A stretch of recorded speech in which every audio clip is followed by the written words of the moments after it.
what goals are we focusing on in April? Because I feel like April is where people start to lose their focus.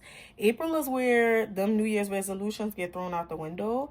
April is also where you kind of start to make a pivot, because we out of that first quarter of the year. We may or may not have assessed things, but we start to make decisions, develop goals based on emotions and how things feel.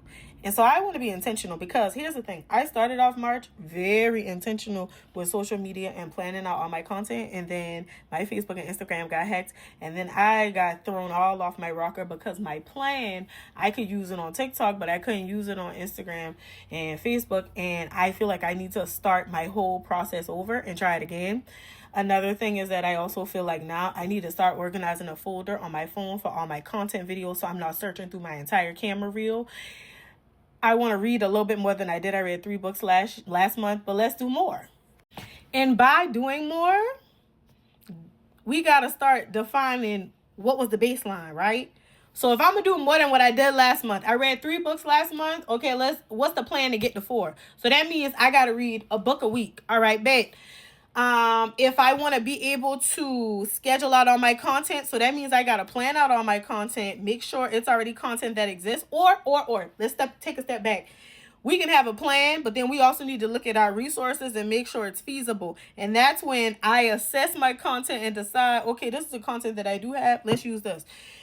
Let's establish that plan moving forward. I got a lot of content in my phone that I can obviously blast on Facebook and Instagram and use that to kind of get my following going. We got 250 followers on Instagram in like 2 weeks. Ding, ding, ding, ding, ding. The crowd goes crazy. Y'all know that's a lot on Instagram because it's hard to grow over there. My YouTube is gaining followers. I got 846 subscribers, almost to 1,000. Still got to get them watch hours though. But to me, 846 subscribers on YouTube is a big thing, okay? We're growing, we're thriving, but how do we do more? In addition to that, I'm working out, but I'm not eating well. So the plan isn't working. So now we got to get in the lab and figure out how I'm not going to order no DoorDash or Grubhub Monday through Friday at least. And I'm going to make healthy food choices Monday through Friday at least. The next thing that, like working out, cool, good, well. The next thing that's on my list is putting myself out there a little bit more. Let's tap into the events in the Charlotte community. Let's tap into influencer events that I can go to. Establish camaraderie with content creators and the creatives in the space. Because that's the only way I'm going to really make the kind of moves to grow the way I want to, right? Okay, cool. So if we're going to do more, we got to push ourselves more. We got to challenge ourselves more. We got to introduce ourselves to more. So what them goals looking like?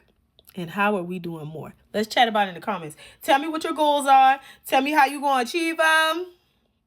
And let's get to work.